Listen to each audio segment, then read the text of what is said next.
வணக்கம் நண்பர்களே, crime patrol அலர்ட்ல நான் உங்கள் அனுப் சோனி உங்க எல்லாரையும் வரவேற்கிறேன். இன்னைக்கு கொரோனா வைரஸோட ஒட்டுமொத்த வியாதி இந்த உலகத்தோட இயல்பான வாழ்க்கைய தலைகீழ புரட்டி போட்டுடுச்சு. இதனால அதிக அளவுல பாதிக்கப்பட்டது யாருன்னா வறுமையில வாழ்ற கூலி தொழிலாளிகள் தான். அன்றாடம் கூலியை வச்சு வாழ்க்கையை ஓட்டுறவங்களுக்கு பாக்கெட்டும் வயிறும் ரெண்டுமே காலியா இருந்துச்சு. இன்னைக்கு நான் உங்களுக்கு காட்ட போற கேஸ் இருக்கு பாருங்க. அது லாக்டவுன்ல நடந்த ஒரு பயங்கரமான குற்றத்துல ஒண்ணு.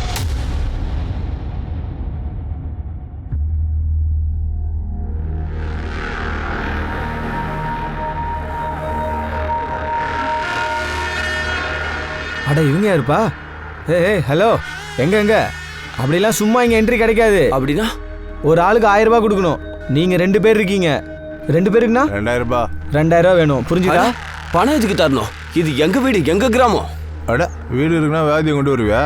ஒரு நாள் யாருக்காவது கொரோனா வந்துருச்சுன்னா என்ன பண்ணுவா? நாங்க என்ன பண்றது?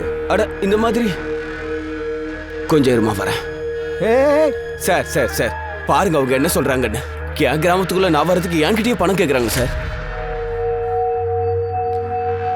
சார் நீங்களே சொல்லுங்க சார். அட நீயாச்சு அவனாச்சு, நீங்களே பேசி முடிங்க. நடுவுல எதுக்கு என்ன எடுக்கிறீங்க? சார் அவங்க சொல்றதை கேளு. போப்பா. ஏ மலா, என்னாச்சு மலா? இங்க இங்க இங்க பாருங்க சார், என் பொண்டாட்டிக்கு வேற உடம்பு முடியல. தயவு செஞ்சு எங்களுக்கு போக விடுங்க. நான் போயிட்டு வந்து பணம் தரேன், சரியா?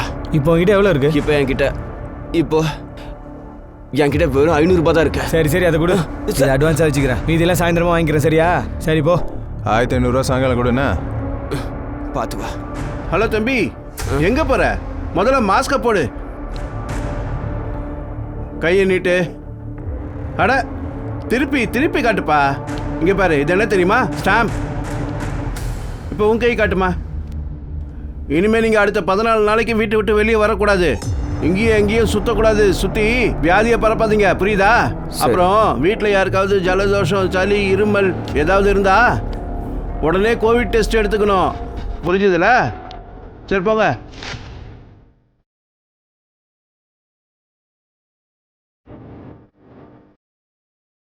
என்ன தம்பிகளா, என்ன பண்றீங்க? சும்மா தான் பேசிட்டு இருந்தோம். வசூல் பண்ணதெல்லாம் அப்படியே அமுக்கிறதா ஐடியாவா? எல்லாரும் ஒன்னா சேர்ந்துட்டு ரவுடிசம் பண்றானுங்க. யாராச்சும் அவங்க வீட்டுக்கு போறதுக்கே பணம் கொடுப்பாங்களா?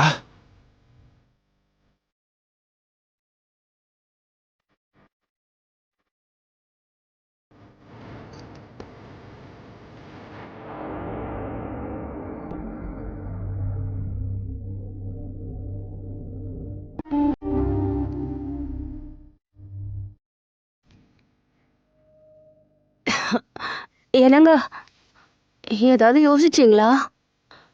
பக்கத்து வீட்டு ஆளுங்களுக்கு தெரிய வந்துச்சுன்னா என்ன சொல்லுவாங்க? அதெல்லாம் அப்புறம் பாத்துக்கலாம். நீ முதல்ல படுத்து ரெஸ்ட் எடுத்துக்க. சாயங்காலம் அவங்களுக்கு வேற பணம் கொடுக்கணும்ல. இப்ப பணத்துக்கு எங்க போறது? அதை நினைச்சு நீ ஏன் கவலைப்படுற? அதெல்லாம் நான் பாத்துக்கிறேன்னு சொல்றேன்ல.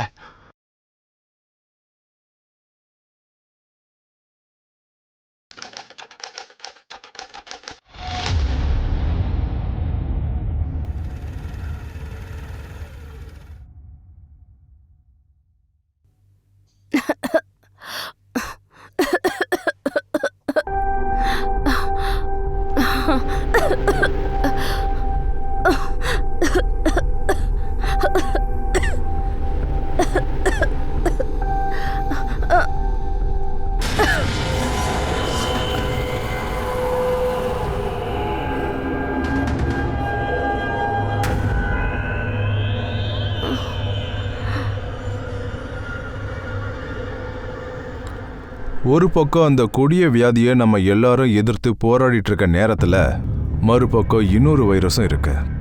குற்றம், கிரைம், கொடூரம். ஆனா இது இந்த மாதிரி கொடூரமான நோய் பரவும் போது கூட ஒரு அடி கூட எடுத்து வைக்கல. ராஜுவும் மாலாவும் திடீர்னு கோவிடுக்கு இரையாயிட்டாங்க. 2 பேரும் பணம் பற்றாக்குறையாலையும் வேலை இல்லாத காரணத்தினாலையும் அவங்க டென்ஷனா இருந்தாங்க. இல்ல இதுக்கு பின்னாடி வேற ஏதாவது காரணம் இருக்கா? அப்படி இருந்ததுன்னா அதை யார் பண்ணிருப்பான்னு தெரிஞ்சுக்கணும். மாலா போகிலோட கொலைக்கு கோவிட்-19ல நம்மளும் மற்றவங்களும் லாக்டவுன் இருக்கும்போது நாசக் மகாராஷ்டிரால இருந்து 150 கிலோமீட்டர் தூரத்துல சோன்கர் கிராமத்துல இப்படி ஒரு கிரைம் நடந்திருக்கு. அந்த சம்பவம் ரொம்ப ரொம்ப கொடூரம்.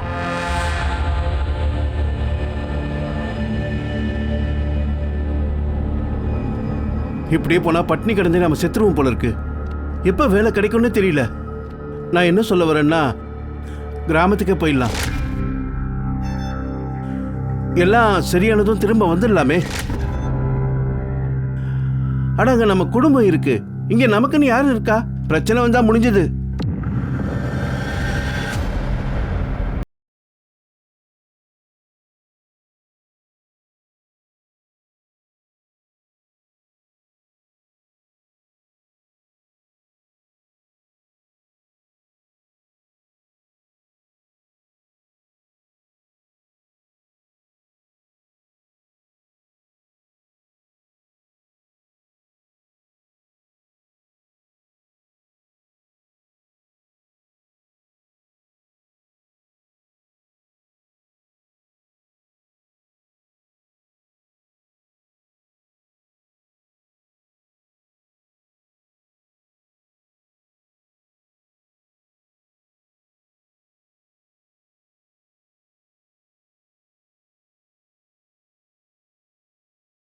ஹாஸ்பிட்டலுக்கு தானே போறோம்.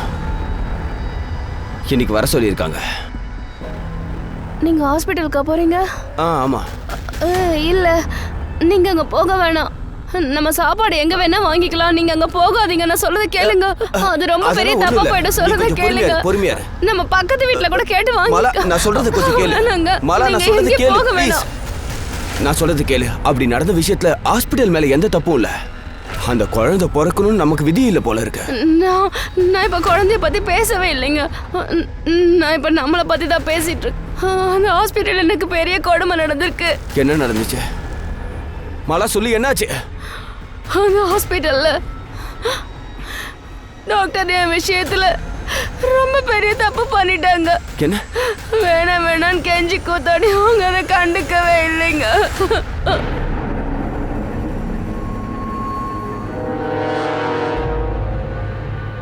யாரு? டாக்டரா? யார் அந்த டாக்டர்? அவன் பேரை சொல்லுமா. அவனை நான் வெட்டி போட்டுருவேன். அவனை உயிரோட நிச்சயமா விட மாட்டேன். இப்ப அவனோட பேரை சொல்லு. சொல்லு அவனோட பேரை. அன்னைக்கு என்னாச்சு கரெக்டா சொல்லு. சார், நானும் என்னோட ஒய்ஃப் மாலாவும் நாசக்கில் ஒரு பில்டிங்ல கூலி வேலை செஞ்சுட்டு இருக்கோம் சார். இப்போ கொஞ்ச நாளைக்கு முன்னாடி தான் ஒரு கான்ட்ராக்டர் வந்திருந்தாரு. அவர் என்ன சொன்னார்னா, நீங்க எல்லாரும் அவங்க வீட்டுக்கு திரும்ப போயிடுங்க. இங்க யாருக்கும் எந்த வேலையும் இல்லை, எல்லா வேலையும் நிறுத்த சொல்லிட்டாங்க. வேலை இல்லை அப்படின்னா? உலகம் முழுக்க கொரோனா பரவிக்கிட்டே இருக்கு. அதனால அரசாங்கம் எல்லா வேலைகளையும் நிறுத்த சொல்லிட்டாங்க. லாக்டவுனும் அனௌன்ஸ் பண்ணிட்டாங்க. ஆனா நாங்க என்ன பண்றது? எங்க யாருக்கும் எந்த வியாதியும் இல்லையே. ஆனா இல்லதான், ஆனா வியாதி வர வாய்ப்பு இருக்குல்ல. அரசாங்கம் எல்லா வேலைகளையும் அப்படியே நிறுத்த சொல்லிட்டாங்க. எல்லாரும் அவங்க வீட்டுக்கு போங்க. வேலை எதுவும் இல்லை சார். ஏதோ கொஞ்சம் காசு கிடைக்கிறதுலனாலும் சமாளிச்சுட்டு இருந்தேன். மாலா கர்ப்பமாக இருந்ததுனால அவளுக்கு கொஞ்சம் ரெஸ்ட் கிடைச்சிது. அதுக்கப்புறம் பிரச்சனை ஆரம்பமாயிடுச்சு. வயிற்றுல குழந்தைய வச்சுக்கிட்டு நீ ஏன் இந்த வேலையெல்லாம் பார்க்குற? நான் உன்னை பண்ண சொன்னா ஸ்டவ்ல வச்சிருக்கலாம்ல. நான் மார்க்கெட் ஃபுல்லா சுத்தி பார்த்துட்டேங்க. எங்க தேடியும் மண்ணெண்ணை கிடைக்கவே இல்லை. அதான் வேற வழி இல்லாம அடுப்பை பற்ற வச்சேன். இவனுக்கு ரொம்ப தான் படுறானுங்க. அட்வான்ஸ் வாங்கி வச்சிருந்த பணமும் காலியாயிடும் போல இருக்கு. பணமும் இல்லாம வேலை வெட்டியும் இல்லாம வாழ்றது ரொம்ப கஷ்டம். சரி வா, நாளைக்கு நம்ம கிராமத்துக்கு நம்ம போயிடலாம். அடுத்த நாள் காலையில வீட்டுக்கு கிளம்பும் போது பஸ் ட்ரெயின் எதுவுமே கிடைக்கல. அப்புறம் அங்க போய் பார்த்தா எங்களை மாதிரி ஏராளமான கூலி தொழிலாளிங்க தன்னோட வீட்டுக்கு நடந்தே போயிட்டு இருந்தாங்க. அதை பார்த்து நாங்களும் நடக்க ஆரம்பிச்சிட்டோம். அதுக்கப்புறம் 2 நாள்ல நாங்க ஊருக்கு வந்து சேர்ந்துட்டோம். ரொம்ப தூரம் நடந்து வந்ததுனால மாலாக்கு உடம்பு சரியில்லாம போயிடுச்சு. மறுநாள் அவளுக்கு ரொம்ப முடியாம போயிடுச்சு. அதனால அவளை கூட்டிட்டு போஸ்லே ஹாஸ்பிட்டலுக்கு போனேன். அங்க இருந்த டாக்டர் அவளை செக் பண்ணிட்டு சொன்னாங்க,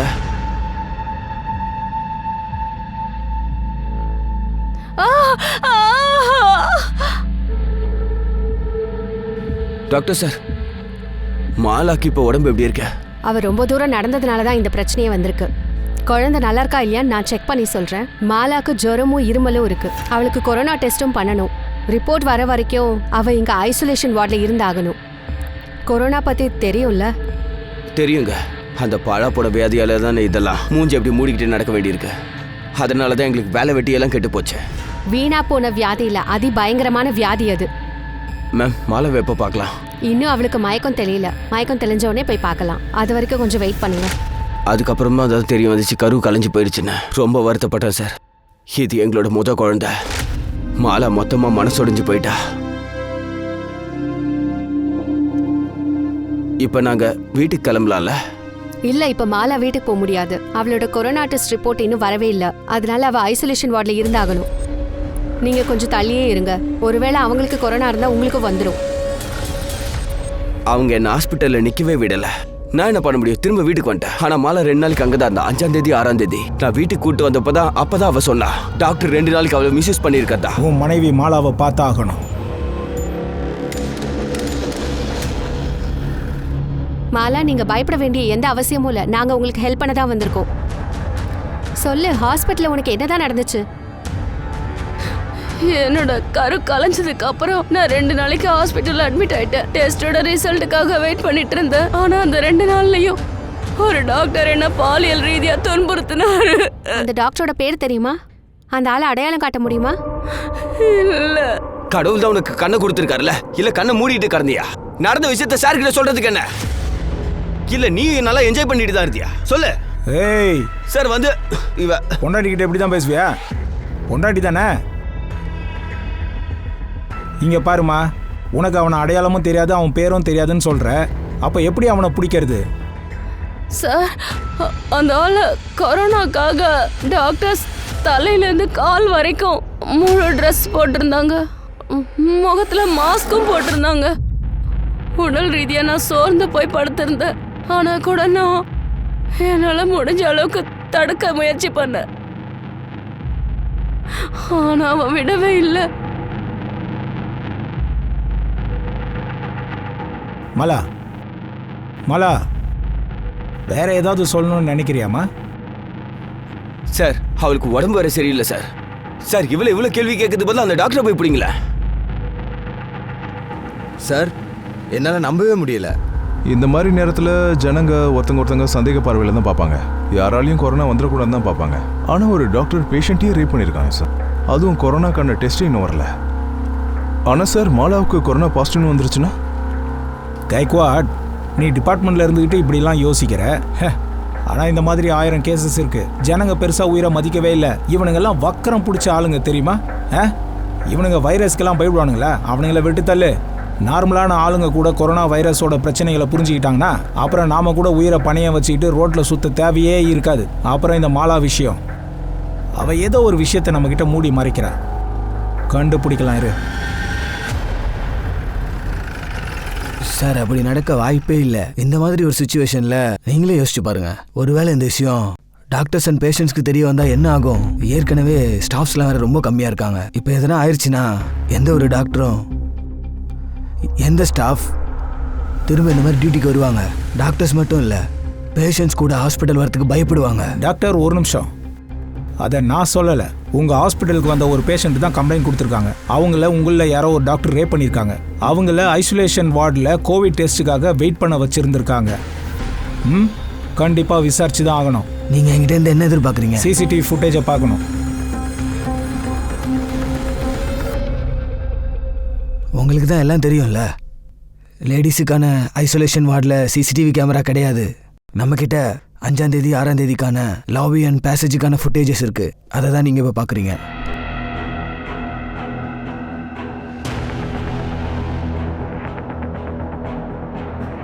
ஆறாம் தேதி யாரோ அந்த வார்டுக்குள்ளே போயிருக்காங்களே.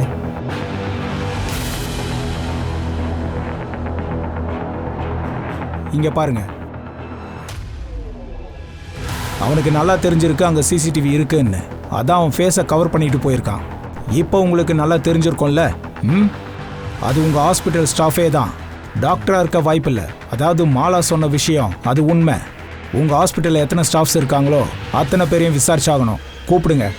இன்ஸ்பெக்டர் சார், இது ஹாஸ்பிட்டல். நீங்கள் எங்கள் ஸ்டாஃபை மற்றவங்களை விசாரிக்கிற மாதிரி விசாரிக்க முடியாது. நாங்கள் எங்கள் உயிரை பணைய வச்சு ஜனங்க உயிரை காப்பாற்றுறதுக்காக முயற்சி பண்ணிட்டு இருக்கோம். அது மட்டும் இந்த நேரத்தில் பெண்கள் யாரும் ரேப் பண்ண மாட்டாங்க. இங்கே பாருங்க டாக்டர், நீங்கள் செய்கிற வேலையை நாங்கள் மதிக்கிறோம். நாங்களும் போலீஸ்காரங்க எங்களோட உயிரை பணைய வச்சு தான் ஜனங்களை லாக்டவுன் டைமில் சேஃபாக வச்சிருக்க முயற்சி பண்ணுறோம். நீங்கள் உங்கள் வேலையை செய்கிறீங்க, நாங்கள் எங்கள் வேலையை செய்கிறோம். நீங்கள் பேஷண்ட்ஸை காப்பாற்றலைன்னா அவங்க செத்து போயிடுவாங்க. அதே மாதிரி நாங்கள் போலீஸ் கேஸை விசாரிக்கலைன்னா அடுத்தடுத்து என்னாகுன்னு சொல்ல முடியாது. ஹாஸ்பிட்டல்ஸில் பேஷண்ட் நிறைய இருப்பாங்க. கூட்டி கழிச்சு பார்த்தா நானும் நீங்களும் நம்மளோட உயிரை பணைய வச்சு தான் ஜனங்களோட உயிரை காப்பாற்ற ட்ரை பண்ணிக்கிட்டு இருக்கோம். இப்போ உங்களுக்கு புரிஞ்சுதா? ஸ்டாஃப்ஸ் எல்லாரையும் கூப்பிடுங்க. சரி.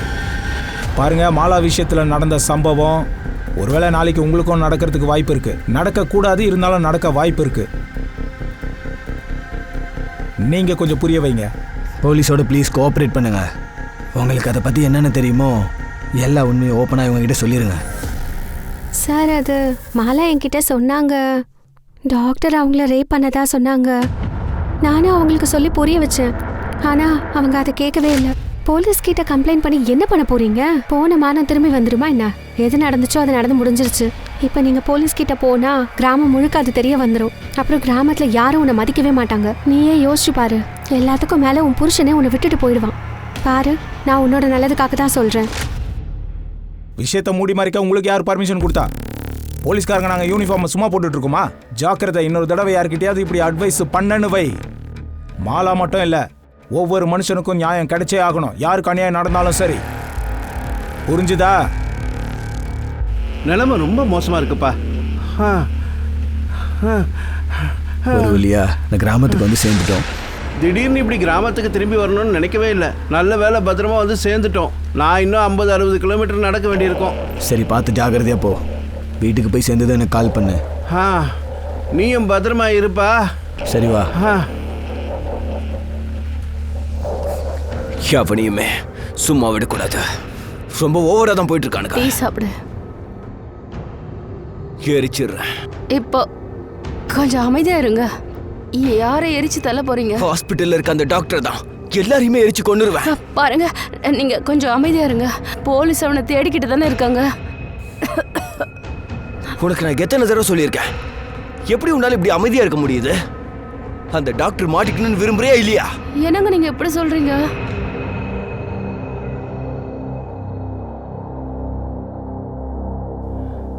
என்னாச்சு சார்?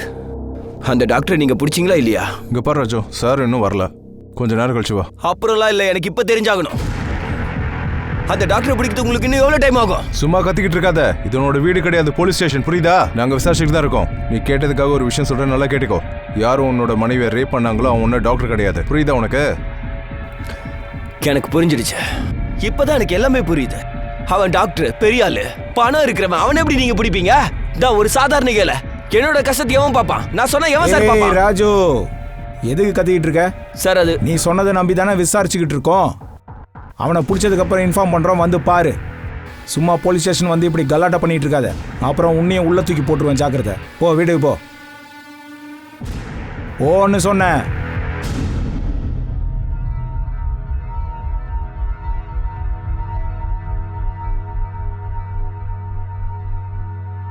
வந்துட்டானுங்க நல்லா. ஏ மாலா, மாலா என்னாச்சு? ஏ மாலா எழுந்துரு. ஏ மாலா, ஏ மாலா.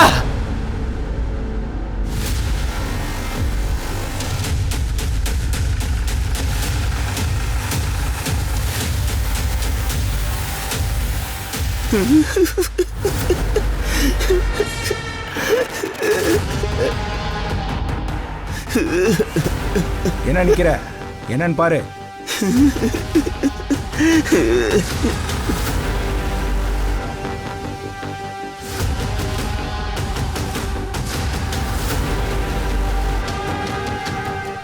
சார், செக்ஷுவல் அட்டாக் அப்புறம் ரேப் நடந்ததுக்கு எந்த அடையாளமும் இல்லை. அபார்ட் ஆயிருக்கும் போல இருக்கிறதுனால நிறைய ரத்தம் போயிருக்கு. மற்ற விஷயம்லாம் ரிப்போர்ட் வந்ததுக்கு அப்புறம் தான் சொல்ல முடியும். சார், கழுத்துல ஒரு அடையாளம் இருக்கு. கழுத்தை நெரிச்சு தான் கொண்டு இருக்கான். வீட்டோட கண்டிஷன், தூக்கெறிஞ்ச பெட்ஷீட், சாகிறதுக்கு முன்னாடி நிறைய ஸ்ட்ரகிள் நடந்திருக்கு. இங்க பாரு, எனக்கு என்னவோ இதை ராஜு செஞ்சிருப்பானோன்னு தோணுது. நம்மகிட்ட எவ்வளோ கோவப்பட்டான் பார்த்தல்ல, இவளை எவ்வளோ டார்ச்சர் பண்ணான்னு தெரியல. ஏதோ கோவத்தில் வந்து இவ கழுத்தை நெரிச்சு கொண்டு இருப்பான் போல. ஒரு வேலை பண்ணு, பாடியை போஸ்ட்மார்ட்டமுக்கு சீக்கிரம் அனுப்பு. இவ ஃபீட்டஸோட ராஜுவோட டிஎன்ஏவை மேட்ச் பண்ணி பாரு. சார், என்ன சார், நீங்க அப்ப என்னைய மாட்டி விட பாக்குறீங்களா? நான் மாலாவை கொண்டுட்டேனா? கொஞ்சம் அமைதியா இரு, அமைதி. உட்காரு. முதல்ல உன் கோவத்தை கண்ட்ரோல் பண்ண கத்துக்க, புரிஞ்சுதா? இந்த கோவம் இருக்கு பாரு, அதுதான் இப்படியெல்லாம் பண்ண வைக்கும். மாலா மேலே எவனோ ஒருத்தன் கையை வச்சதை உன்னால தாங்கிக்க முடியல. அவனை ஒன்றும் பண்ண முடியல, அதான் நீ மாலாவை கொன்னுட்ட. சார், அந்த நேரத்தில் நான் போலீஸ் ஸ்டேஷன்ல தானே இருந்தேன். உங்க கண்ணு முன்னாடி தானே சார் இருந்தேன். நான் எப்படி சார் அவளை கொல்ல முடியும்? யாரா நீ? போலீஸ் கிட்ட எவிடன்ஸ் கேட்குறியா? போலீஸ் பிக்சர்லயே இல்லை. சொல்ல போனா மாலாவை மர்டர் பண்ணதுக்கு அப்புறம் தான் எங்க கிட்ட நீ வந்திருக்க. இங்க இருந்து அப்புறம் மறுபடியும் அங்க போயிருக்க, நாடகம் ஆடி இருக்க, மாலாவை எவனோ கொன்னு இருக்கான்ற. ஆனா மாலா பாடியை வேற யாருமே பார்க்கல. நாங்க அக்கம் பக்கத்துல விசாரிச்சப்ப என்ன தெரிஞ்சதுன்னா, நீ கிராமத்துல இருக்கிற பசங்க கிட்ட கொன்னுருவேன்னு மிரட்டி இருக்கியாமே. ஆமா, மாத்தி மாத்தி மிரட்டிக்கிட்டோம். என் கிராமத்துல என் வீட்டுக்குள்ள போறதுக்கு 2000 ரூபாய் லஞ்சம் கேட்டாங்க. கையில வெறும் 500 ரூபாய் தான் இருந்துச்சு, அதையும் பிடிங்கிட்டாங்க. சாயங்காலம் மிச்சம் 1500 ரூபாய் வாங்க வீடு தேடி வந்தாங்க. ஏய், பணத்தை குடுறா. சொன்னல சாயந்தரம் மீதி பணத்தை தரேன்னு. ஆமா சொன்னேன் தான். ஆனா என்னால பணத்தை ரெடி பண்ண முடியல. நீ போ, அப்புறம் தரேன். இங்க பாருடா, கிராமத்துக்குள்ள வந்ததுக்கு அப்புறம் கதை விடுறியா? ஒழுங்கா பணத்தை கொடு, இல்லனா நாங்க என்ன பண்ணுவோம் எங்களுக்கே தெரியல. சொல்லல, அப்புறம் தரேன். இப்ப என்கிட்ட காசு இல்ல. என்கிட்ட காசு வந்ததுக்கு அப்புறம் தரேன். இப்ப போ.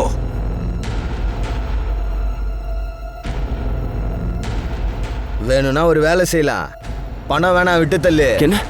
உன் பொண்டாட்டி எங்க கூட வந்து படுக்க சொல்லு. என்னடா என்னடா மச்சான், மச்சான்? ஒரு தடவை ஜாலியா என்ஜாய் பண்ணிட்டு உன் கணக்கு கழிச்சிடலாம்.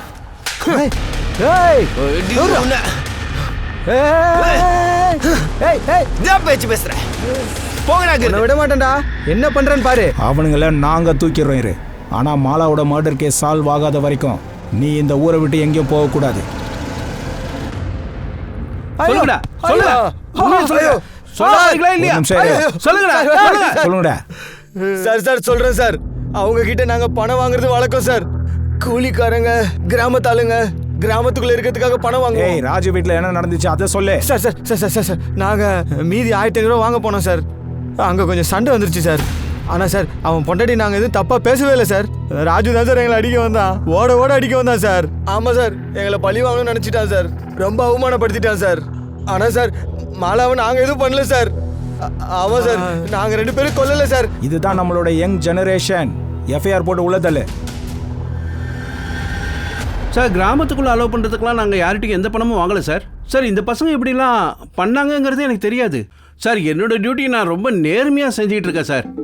யார் வந்தாலும் அவங்க ஆதார் கார்டை முதல்ல செக் பண்ணுவேன் சார். அவங்க அந்த ஊருக்காரங்க தானான்னு பார்ப்பேன் சார். அவங்க அந்த ஊருக்காரங்க தானு தெரிஞ்சா அவங்க கையில் ஸ்டாம்ப் வச்சு அனுப்பிச்சிடுவேன் சார். 14 நாள் வீட்டை விட்டு வெளியே போகக்கூடாதுன்னு சொல்லுவேன். இந்த ராஜுவுக்கும் மாலாவுக்கும் கூட நான் இப்படி தான் சார் செஞ்சேன். சரி, நீ போ. மாஸ்க். ஜெயின் சார், நம்ம டிபார்ட்மெண்ட்ல இவனை மாதிரி நிறைய பேர் இருக்கானுங்க. இவனை நாம என்ன சொல்றது? சார், எல்லாமே தெளிவாக தெரிஞ்சு போச்சு. காமரா போய் சொல்கிறாங்க. காசுக்காக எது வேணா செய்வான் சார். இதுக்கப்புறம் விடக்கூடாது. அவனை தெரியும்ல, நல்லா வாட்ச் பண்ணிட்டே இரு. மாலா போஸ்ட்மார்ட்டம் ரிப்போர்ட் என்னாச்சு? சார், ஆக்சுவலி இன்னும் வரல. டோட்டல் டீமும் கொரோனா கேஸால ரொம்ப பிஸியாக இருக்காங்க. அதான் லேட் ஆகுது. கூடிய சீக்கிரம் கிடச்சிடும் சார். சார் டிஎன்ஏ ரிப்போர்ட் படி பார்த்தா மாலாவோட வயிற்றுல இருக்கிற குழந்தை இருக்குல்ல, அந்த டிஎன்ஏ ராஜோட டிஎன்ஏவோட மேட்ச் ஆகல. பையன் டிஎன்ஏவோட உன் டிஎன்ஏ மேட்ச் ஆகலை. இதுக்கு என்ன அர்த்தம்னு புரியுதா? ஒரு விஷயம் சொல்லு. உன் பொண்டாட்டி மாலாவுக்கு வேற ஏதாவது தொடர்பு இருக்கா? யாராவது இருக்காங்களா? இல்லை அவளை யாராவது மிரட்டி இப்படி பண்ணாங்களா? சார், அது அந்த செல்லரோட வேலையாக தான் இருக்கும். அவனுக்கு தான் மாலா மேலே ஒரு கண்ணு. யார் அவன்? நாசிக்ல நானும் மாலாவும் வேலை செஞ்சுட்டு இருந்தோம்ல, அவன் தான் சார் அங்கே சூப்பர்வைசராக இருந்தான். கொஞ்சம் மாசத்துக்கு முன்னாடி நான் கொஞ்சம் சூதாட ஆரம்பிச்சிட்டேன். நான் 5000 ரூபாய் தோத்துட்டேன். என் பணமும் போச்சு. அந்த பணத்தை திருப்பி தரத்துக்காக நான் என்ன நினைச்சேன்னா 5000 ரூபாய் திருடிட்டு அந்த பணத்தை அடைச்சிடலான்னு. ஆனா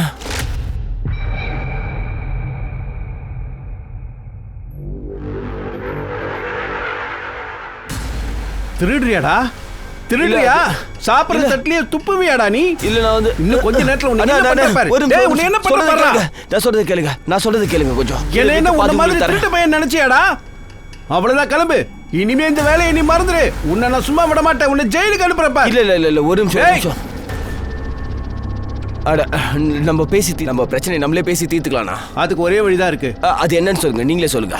நீ ஒரு ராத்திரி உன் பொண்டாட்டி கூட என்ன படுக்க விடு. என்ன? நான் உன்னை விட்டுறேன். யார்கிட்டயும் எதையும் சொல்ல மாட்டேன்.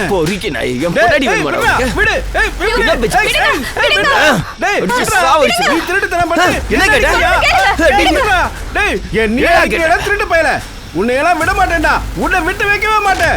அதுக்கப்புறம் அவர் அந்த விஷயத்த போலீஸ் கிட்ட முகத்தை மூடு. சரிங்க சார். சார், அதுக்கப்புறம் நான் செஞ்ச திருட்டு வேலையை பத்தி அவன் போலீஸ்ல போட்டு கொடுத்துட்டான். நான் நினைச்சது அவன் தான் பண்ணிருப்பான்னு. ஆனா இப்பதான் எனக்கு புரியுது சார். நான் கொஞ்ச நாளைக்கு நாசிக்க விட்டு வெளியில போயிட்டேன். அப்ப அவன் தான் நிச்சயமா மாலாவை வற்புறுத்தி இதெல்லாம் செஞ்சிருப்பான்னு நினைக்கிறேன் சார். ஆனா எனக்கு இப்பதான் சார் புரியுது, மாலா எதுக்காக இதெல்லாம் என்கிட்ட சொல்லன்னு தெரியல சார். அவனோட அட்ரஸை வாங்கிக்க, அவனை ஸ்டேஷனுக்கு வர சொல்லு. சார் ஏன் சார் என்ன இங்க வர சொன்னீங்க? நான் எதுக்கு சார் இங்க? நான் எதுவுமே பண்ணல சார். ஒரு பொண்ணு ஏழையா இருந்தா உன் கூட உடனே வந்து படுக்க சொல்லுவியா? நானா? என்ன சார் என்ன சொல்றீங்க நீங்க? நான் இப்பவே என் பாஸுக்கு ஃபோன் பண்ணி அவரை உடனே இங்க வர சொல்றேன். போனை போடு, உன் பாஸ்க்கு உடனே போனை போடு. எல்லாருக்கும் விஷயம் தெரியட்டும். அவரோட சைட் சூப்பர்வைசர் அப்பாவி பொண்ணுங்களை உடல் ரீதியா துன்புறுத்தினான்னு. ராஜு மாலாவும் அங்கதானே இருந்தாங்க. நீ மாலாவை மிஸ்யூஸ் பண்ணியிருக்க, பாலியல் ரீதியா கொடுமைப்படுத்தியிருக்க. அவ உன் குழந்தைக்கு அம்மா ஆக போறான்னு தெரிஞ்சதும் கொலை பண்ணிட்ட. என்ன சார் கொலையா? உட்கார். அவளை கொன்னுட்டாங்களா? எனக்கு இந்த விஷயமே தெரியாது சார். அப்ப இன்னொன்னு சொல்லுவ, நான் மாலாவை ஒண்ணுமே பண்ணன்னு சொல்லுவியே, நான் உடம்ப தொடவே இல்லை, அவளை கொல்லவே இல்லைன்னு சொல்லுவியே. சார் சத்தியமா நான் அவளை கொல்லல சார். அவளை படுக்க கூப்பிட்டது உண்மைதான் சார். ஆனா அவளதான் சார் வந்தா சார். அவ விருப்பத்தோட தான் சார் எல்லாம் நடந்தது. மாலை தான் சார் என்ன அவ வீட்டுக்கு வர சொன்னா. நானும் அவளை போய் பார்த்தேன். அங்க போய் பார்த்தா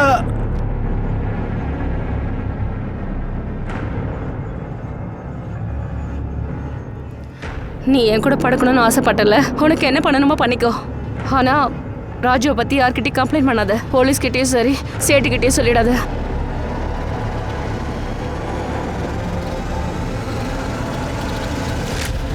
அறிவு கட்ட நாய, எவ்வளவு பெரிய குற்றம் செஞ்சிருக்க தெரியுமா? தெரியுமா சார்? நீங்க என்ன வேணா சொல்லுங்க சார். ஆனா நான் அவளை கொலை பண்ணல சார். அது மட்டும் இல்ல, எனக்கு இன்னொரு விஷயமும் தெரியும். இந்த விஷயத்தை அவ ராஜு கிட்ட கூட சொல்லல. ராஜுக்கை விட்டு கிராமத்துக்கு போற வரைக்கும் கூட ராஜு கிட்ட இதை அவ சொல்லல. அவளுக்கு உதவி பண்ணத்தான் நான் ராஜு திருடின விஷயத்தை யாருக்கிட்டையும் சொல்லவே இல்லை சார். ராஜு மாலாவை தவிர அங்க வேற யார் யார் தங்கி இருந்தாங்க? அங்க அது விட்டலும் பக்தாவும் இருந்தாங்க சார். மாலாவும் ராஜுவும் போனதுக்கு அப்புறம் தான் கிளம்பினாங்க. அது வந்து விட்டல் இந்த ஊரை சேர்ந்தவன் தான் சார். இதே ஊரை சேர்ந்தவன் தான். அப்புறம் தத்தா இங்க இருந்து ஒரு 60-70 கிலோமீட்டர் தூரத்துல இருக்கான் சார். அங்கதான் இருக்கான். இவனோட டிஎன்ஏ செக் பண்ணு. மாலா கருவோட மேட்ச் பண்ணி பாரு. நீ இங்க தான் இருக்கணும் சார். இல்ல சார், டிச்சு மூஞ்சி முகரைய பேத்துருவா ராஸ்கல்.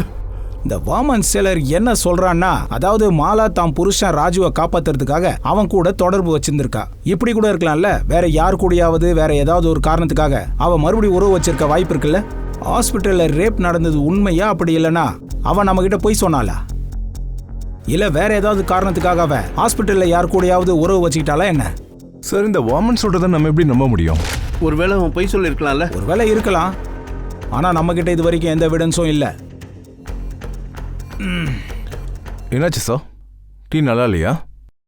இப்ப டீ நல்லா இருக்கா இல்லையான்றது கேள்வி இல்ல. அந்த வாக்டே டீக்கு நான் பழகிட்டேன். இந்த டீக்கு பழக கொஞ்சம் டைம் ஆகும். சக்கரை வேற கம்மியா போட்டு தொலைச்சிருக்கான். சரி, மாலாவோட போஸ்ட்மார்ட்டம் ரிப்போர்ட் என்ன ஆச்சு? சார், டாக்டர் கிட்ட பேசியிருக்கேன். இன்னைக்கு சாயங்காலக்குள்ள வந்துடும். அப்புறம் அந்த விட்டல் இருக்கானே, அவன் அட்ரஸ் கிடைச்சதா? Yes sir. உனக்கு மாலாவையும் ராஜியும் தெரியுமா? ஆமாம் சார். மாலாவை மர்டர் பண்ணிட்டாங்கன்னு கேள்விப்பட்டேன் சார். ஆனால் இந்த லாக்டவுன் காரணமாக ராஜுவை நேரில் போய் மீட் பண்ண முடியல. ஆனால் என்னாச்சு சார்? நீங்கள் இங்கே எப்படி? நீ நாசிக்லேருந்து எத்தனாம் தேதி கிளம்புன? 6ஆம் தேதி காலையில் சார். இங்கே எப்போ வந்த? 8ஆம் தேதி வந்துட்டேன் சார். பார்டரில் எந்த கான்ஸ்டபிளும் தடுத்து நிறுத்தலையா? கான்ஸ்டபிள் தடுத்து நிறுத்தலை சார். ஆனால் கிராமத்து பசங்க தடுத்து நிறுத்தினாங்க சார். கிராமத்துக்கு உள்ளே விடுறதுக்காக 1000 ரூபாய் லஞ்சம் கேட்டாங்க சார். உன் கூட வேற யார் இருந்தா? என் ஃப்ரெண்டு தத்தா சார். அவன் கூட தான் வந்தேன்.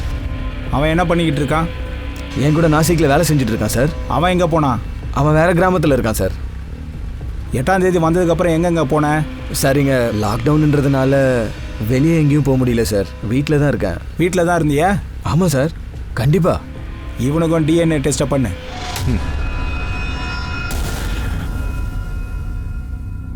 சார், மாலாவோட பிஎம் ரிப்போர்ட் வந்துருக்கு. இதைத்தான் நான் ரொம்ப எதிர்பார்த்தேன். ஏதாவது கிடைச்சதா? சார், ரிப்போர்ட் படி பார்த்தா இவங்களோட மரணம் 9ஆம் தேதி 10ல இருந்து 12க்குள்ள நடந்திருக்கு. மரணத்துக்கு காரணம் ரத்தம் வெளியேறினதில்லை, மூச்சு அடைப்பு ஏற்பட்டிருக்கு. நம்ம பார்த்த ப்ளீடிங் இருக்குல்ல, அது கழுத்தை நெரிச்சதுனால வந்து சார். அப்போ நம்ம சந்தேகம் சரிதான். அவளை எவனோ மர்டர் பண்ணியிருக்கான். இப்போ நாம கண்டுபிடிக்க வேண்டியது அவளை கொன்னது யாரு, அப்புறம் ஏன் பண்ணா. அதான் எனக்கு என்ன தோணுதுன்னா, ராஜு தான் அவளை கொன்னிருப்பான்னு நினைக்கிறேன். ஏன்னா ராஜு அவ விஷயத்தில் ரொம்ப பொசிசிவாக இருந்திருக்கான். அவனுக்கு கோபம் வந்திருக்கும். அவனை தவிர வேற யாரோ அவளை தொட்டிருக்கான்னு தெரிஞ்சிருக்கணும். சார், இது கிராமத்து பசங்களை கூட இருக்கலாம்ல. ஒருவேளை உங்க படி வாங்குறதுக்காக மாலாவை கொண்டு போங்க. உன்னை விட மாட்டேன்டா, பார்க்கலாம்டா. ஒருவேளை ஹாஸ்பிட்டலில் ரேப் பண்ணான்னு சொன்னானே அவனா இருக்கலாம். ஒருவேளை விட்டலா கூட இருக்கலாம். ஏன்னா விட்டல் 8ஆம் தேதியே கிராமத்துக்கு வந்திருக்கான். அப்புறம் 9ஆம் தேதி மாலாவை மர்டர் பண்ணியிருக்கான். தீவிரமான முயற்சிக்கு அப்புறம் போலீஸ் ஹாஸ்பிட்டல்ல மாலாவை பலாத்காரம் பண்ண குற்றவாளிகளை கண்டுபிடிக்க முடியல. ஆனா அது கூட புரியாத புதிராதான் இருந்தது. மாலாவை யாராவது ரேப் பண்ணாங்களா இல்லையா? எது நிரூபணமாச்சோ அவங்க தான் மாலாவை கொலை பண்ணிருப்பாங்க. ஆனா அதுல கூட போலீஸ் கொலைகாரனை கண்டுபிடிக்க முடியாம ரொம்ப திணறிட்டு இருந்தாங்க. வாமன் ஷெல்லார் விக்டல் மேல போலீஸ்க்கு சந்தேகம் இருந்தது உண்மைதான். ஆனா 2 பேர்கிட்ட இருந்த டிஎன்ஏவும் மாலா கிட்ட இருந்தது மேட்ச் ஆகல. இந்த கேஸ் ஒன்னும் இல்ல. அந்த 3 விஷயங்களால போலீஸோட தூக்கமே தொலைஞ்சு போச்சு. முதல் விஷயம், மாலா சொனக்கெட் வந்ததுக்கு அப்புறம் அவ வயிற்றுல இருந்தது யாரோட கர்ப்பம். 2வது, ஹாஸ்பிட்டல் ஐசோலேஷன் வார்டுல அவளை பலாத்காரம் பண்ணதா சொல்றாங்க. அது உண்மைதானா இல்ல அவ பொய் சொல்றாளா? இல்ல ஒருவேளை அது பொய்னா ஏன் அப்படி சொல்லணும்? இல்ல அப்படிப்பட்ட ஒரு உறவை விருப்பப்படி தான் ஏத்துக்கிட்டாளா? 3வது கேள்வி, அது யாரா இருப்பாங்க? அவங்க வீட்டுக்குள்ளேயே புகுந்து அவங்களே கொன்னது யாரா இருப்பாங்க? போலீஸ்க்கு நிறைய சந்தேகங்கள் இருக்கு. ஆனா எவிடன்ஸ் யாருக்கு எதிராகவும் கிடைக்கல. சார் 8ஆம் தேதி மாலா ஹாஸ்பிட்டல்ல இருந்து டிஸ்சார்ஜ் ஆயிருக்காங்க. அதே 8ஆம் தேதி தான் விட்டலும் தத்தாவும் ஊருக்கு வந்திருக்காங்க. விட்டல் சொல்றதை வச்சு பார்த்தா சில சமயம் தத்தா தன்னோட கிராமத்துக்காக பின்கேட்டு வழியா நடந்தே போயிருக்காங்க. சிலதை செக் பண்ணிட்டேன். அது யாரா இருப்பாங்க சார்? மாலா குழந்தைக்கான அப்பா? யார் அவளை மர்டர் பண்ணது? அது பிஞ்ச்காருக்கு போனா நமக்கு தெரிஞ்சிரும். சார், நான் விட்டலோட கால் ரெக்கார்ட்ஸை செக் பண்ணிட்டேன். அதுலேருந்து ஒரு விஷயம் தெரிய வந்திருக்கு சார். 12ஆம் தேதி ராத்திரி நாம விசாரிச்சதுக்கு அப்புறம் அவ ஒரே நம்பருக்கு 20 தடவை கால் பண்ணிருக்கா. எத்தனை தடவை? 20 தடவை சார். ரொம்ப நேரம் பேசிருக்காங்க. நம்பர் யாருது? தத்தா ராவ். தத்தா ராவ்? சரி சொல்லு, எதுக்கு அத்தனை கால் பண்ண? சார் சும்மா எப்படி இருக்கீங்கன்னு கேட்க தான் சார் கால் பண்ணேன். நலம் விசாரிக்கிறதுக்கா? 20 தடவை கால் பண்ணிருக்க, அதுவும் ரொம்ப நேரத்துக்கு பேசிட்டே இருந்திருக்க. சார் அது வந்து சும்மா ஊர் கதை பேசிட்டு இருந்தோம் சார். ஏய், போலீஸ் என்ன கேனன்னு நினைச்சிட்டு இருக்கியா? ஒழுங்கு மரியாதையா உண்மையை சொல்லிடு, இல்லைன்னா தலைகீழ தொங்க விட்டு தோலை உரிச்சிருவேன். ஜாக்கிரதை. சீக்கிரம் நான் சொல்றேன் சார். சொல்லு, துணியை போடு, சீக்கிரம் கவர் பண்ணு. சார் என் சைடில் வேலை சீக்கிரம் முடிஞ்சிருச்சு. நானும் தத்தாவும் ராஜுவோட வீட்டு பக்கத்தில் சரக்கு அடிச்சிட்டு இருந்தோம் சார். அப்போ ராஜுவோட வீட்டில இருந்து ஏதோ சத்தம் கேட்டுச்சு. ராஜு வீட்டுக்கு யார் வந்திருக்காங்க? ராஜு தான் வந்திருப்பான். போய் பார்த்துருவோமா?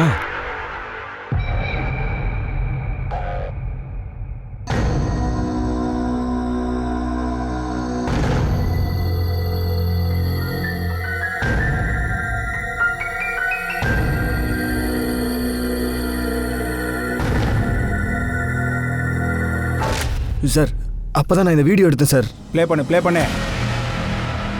என்னால் அதை நம்பவே முடியல சார். மாலா ஷெய்லரோட படுக்க ஒத்துக்குவான்னு நான் நினைக்கவே இல்லை சார். அப்புறம் ஷெய்லர் ராஜுவோட வீட்டை விட்டு வெளியே வந்ததுமே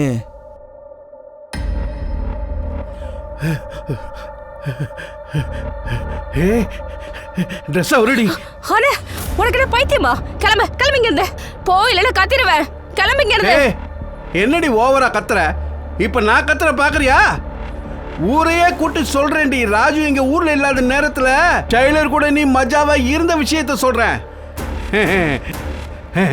கொஞ்சம் ஒத்துழைச்சு.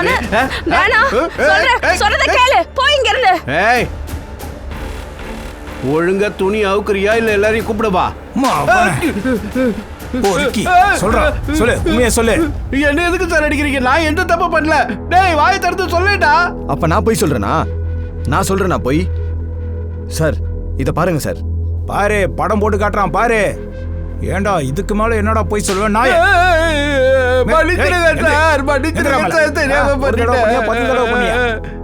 சார் அது வந்து மத்தவங்களை பத்தி எனக்கு தெரியாது சார். ஆனா நான் 4 வாட்டி மாலா வீட்டுக்கு போயிருக்கேன் சார். அவளை அவமானப்படுத்துவேன்னு பயமுறுத்தி திரும்ப அவளை ரேப் பண்ணிருக்க, அப்புறம் கொன்னுட்டேன். 8ஆம் தேதி இவன் கூட சேர்ந்து நீ சோன்கட் பார்டருக்கு வந்திருக்க. சொல்ல போனா 9ஆம் தேதி சாயந்தரத்துக்குள்ள நீ ஊருக்கு போய் சேர்ந்து இருக்கணும். ஆனா நீ 11ஆம் தேதி தான் ஊருக்கே போயிருக்க. அவ்வளோ நேரம் நீ என்ன பண்ணிக்கிட்டு இருந்த? எங்க இருந்த? அதான் சொன்னேனே சார், நான் வந்து சரக்கு அடிச்சுட்டு தூங்கிட்டேன் சார். அவ்வளோ நேரம் நீ தூங்குன இல்ல? உண்மையை சொல்லனா நான் எவ்வளவு அடிப்பேன்னா எலும்பு உடையிற வரைக்கும் அடிப்பேன். சொல்லிடுறேன் சார், எல்லாத்தையும் சொல்லிடுறேன் சார். உண்மையை சொல்றோம் சார். அது வந்து போதையில நாம் திரும்பவும் மாலாவை வற்புறுத்தினேன் சார். அப்பதான் எனக்கு தெரிஞ்சது ஷெய்லர் மாலா கூட இருந்ததுக்கு அப்புறம் ராஜு அவனை ரொம்ப அடிச்சு கொடுமைப்படுத்திருக்கான். ஏய் விட்ரா என்ன? அதே தப்ப நானும் பண்ணிருக்கேன் தெரிஞ்சா என்னையும் அவன் அடிப்பான் பயந்துச்சு சார். அதை நினைச்சு பயந்துட்டு இருந்தப்பதான் மாலா கர்ப்பங்கிற விஷயம் எனக்கு தெரிஞ்சது. எங்க எல்லாருக்கும் ராஜு லட்டு கொடுத்தான். அப்பதான் இந்த விஷயம்லாம் அவனுக்கு தெரியாதுங்கிறது எனக்கு தெரிஞ்சது. மாலா ரகசியமா என்ன ஒரு மாதிரியா பார்த்தா சார். எனக்கு கொஞ்சம் பயமா இருந்தது. எங்க ராஜு கிட்ட சொல்லிட்டு வரலன்னு பயந்தேன். மாலாவும் ராஜுவும் சோன்கட்டுக்கு கிளம்புனாங்க. அந்த நேரத்தில் மாலா என்ன ரொம்ப கோபமா பார்த்தா சார். அவ என்ன மாட்டி விட்டுருவாளோன்னு தோணுச்சு. நான் பயந்துட்டேன் சார். அதுக்கப்புறம் சார் வந்து ராஜு என் கனவுல அடிக்கடி வந்தா சார். என் நெஞ்சு மேல உட்காந்துக்கிட்டு கத்தி எடுத்து ஓங்கி குத்தனா சார். ஏய், நாடகத்தை நிறுத்துற. நான் நாடகம் ஆடல சார். இவகிட்ட அதுக்கப்புறமா தான் ஊருக்கு போலான்னு சொன்னேன். அதுக்கப்புறம் தான் சார் 2 பேரும் சேர்ந்து ஊருக்கு போனோம். அங்க சவுகட்ல பார்டருக்கு வந்ததுமே இவன் சவுகட் உள்ள போயிட்டான் சார். அப்பதான் பார்த்தேன் இவன் அந்த கிராமத்து பசங்க கிட்ட பணம் கொடுத்துட்டு உள்ள போனான். என்னால் நேராக போக முடியல. நான் ராத்திரி வரைக்கும் வெயிட் பண்ணேன். அவங்க தூங்கட்டோன்னு வெயிட் பண்ணேன். அவங்க தூங்குனதும் நான் கிராமத்துக்குள்ளே போயிட்டேன். கிராமத்தில் ராஜுவோட வீடை தேடினேன். ராத்திரி முழுக்க நான் பதுங்கி இருந்தேன். பொழுது விடிஞ்சதும் ராஜு வீட்டை விட்டு வெளியே போகிறத பார்த்தேன். அப்புறம் நான் வீட்டுக்குள்ளே போனேன் சார்.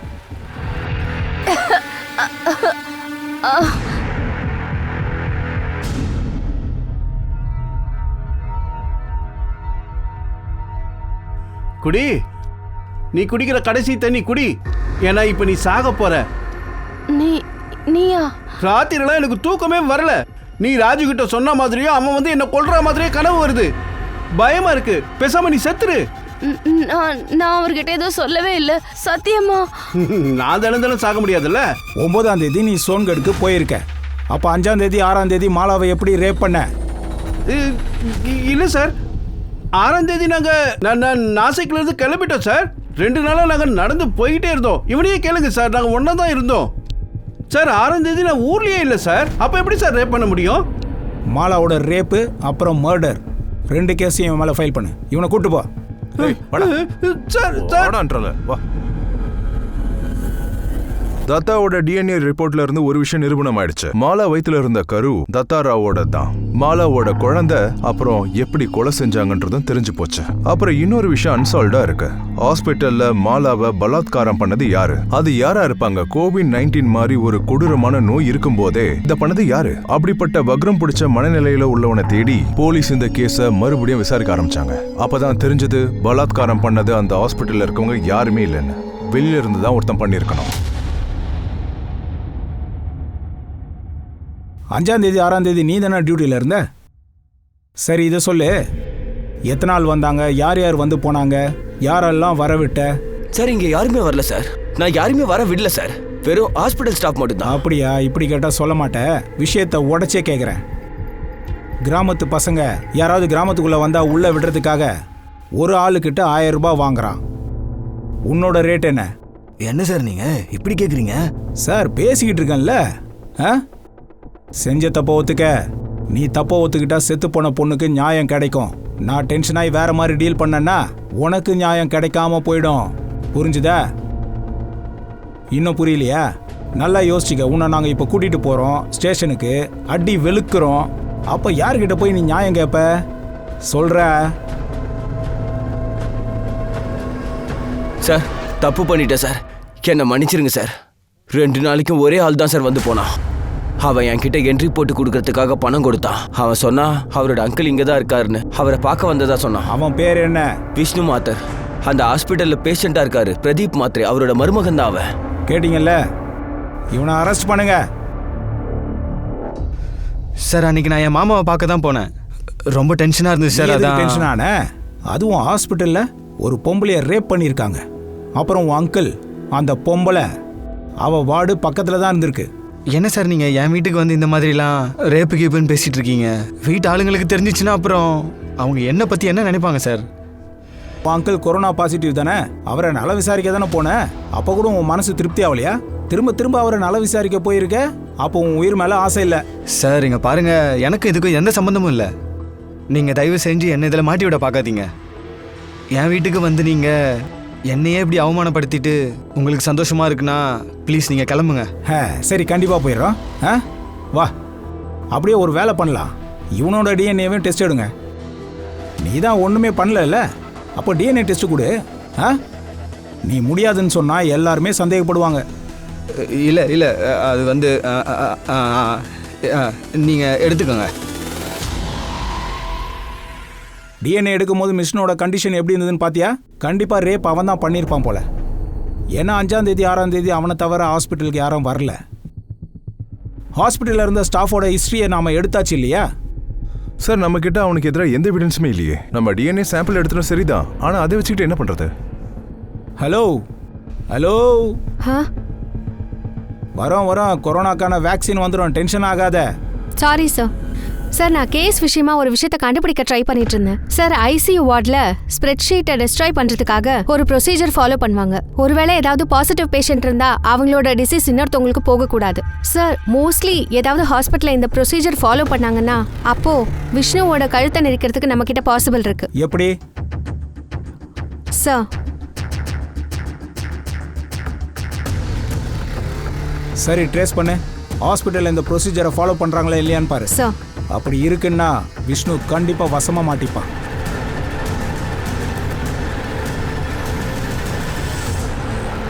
என்ன சார் இது? ஏய், பின்னாடி போ. அங்கே நில்லு, பின்னாடி போ. வாடா. ஒரு விஷயம் சொல்லு. கோவிட்-19 பேஷண்ட்டோட பெட்ஷீட்டை என்ன பண்ணுவாங்க? டெஸ்ட்ராய் பண்ணிடுவாங்க. எங்கள் தலையெழுத்து நல்லா இருக்கு. மாலாவோட பெட்ஷீட் எங்கள் கையில் வந்து மாட்டிக்கிச்சு. ஃபோட்டோ பார்க்குறியா? பாரு, இதில் தெளிவாக மாலாவோட பெட்டோட நம்பர் இருக்கு. அதெல்லாம் நீங்கள் என்கிட்ட எதுக்கு சொல்கிறீங்க சார்? எதுக்கு சொல்கிறேன்னா, அதுக்கு மேலே எங்களுக்கு கிடைச்சதுல ஒரு செமன், அதுவும் டிஎன்ஏவோட மேட்ச் ஆயிருக்கு. இப்போ சொல்ல போறியா இல்லை சொல்ல மாட்டியா? கைக்வாட். சார் வேணாம் சார். வேணாம் சார். நான் சொல்கிறேன் சார். எல்லாத்தையும் சொல்லிடுறேன் சார். சொல்ல. 5ஆம் தேதி நான் நிஜமாவே என் மாமாவை பார்க்க தான் போனேன். அதுக்காக நான் கார்டுக்கு லஞ்சமும் கொடுத்தேன். ஆனால் அங்கேருந்து திரும்ப வரும்போது நான் என்ன பார்த்தேன்னா, தனியாக ஒரு பொம்பளை பெட்டில் படுத்து கிடந்தா. நான் அதை பார்த்ததும் என்னால் அதை கண்ட்ரோல் பண்ணவே முடியல. அடுத்த நாள் நான் கார்டுக்கு லஞ்சத்தை கொடுத்துட்டு நான் அதுக்காகவே அங்கே போனேன். நல்லா கவனமாக இருந்தேன். என்னோட முகம் சிசிடிவி கேமராவில் பதியக்கூடாதுன்னு நினச்சேன்.